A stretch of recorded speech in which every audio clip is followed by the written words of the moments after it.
Here is a question. Read it carefully and think about the answer. Let us solve it step by step.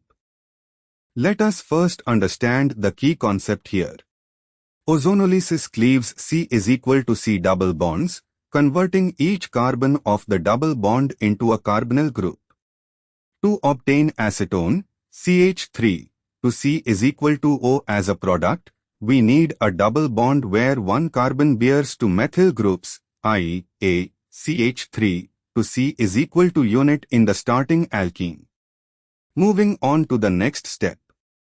Identify what structural feature gives acetone upon ozonolysis.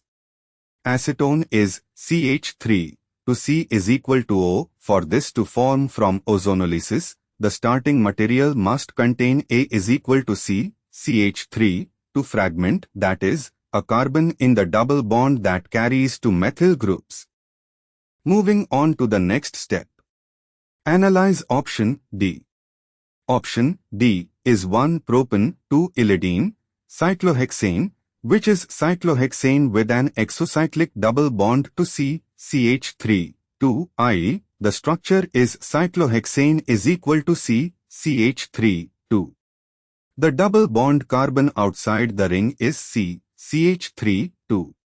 Upon ozonolysis, this double bond is cleaved to give cyclohexanone from the ring carbon.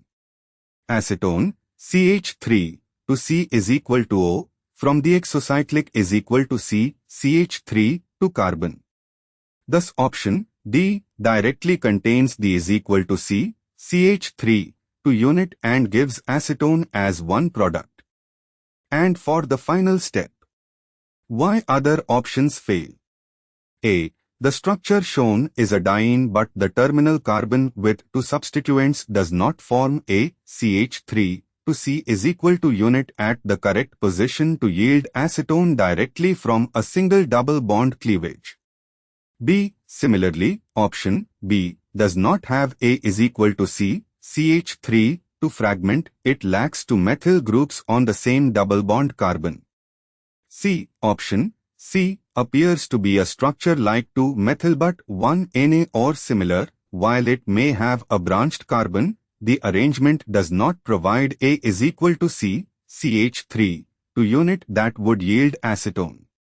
Conclusion.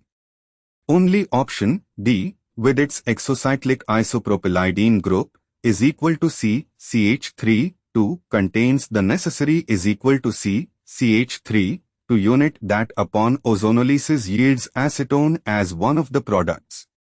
Therefore, the correct answer is D. Therefore, the correct answer is option D.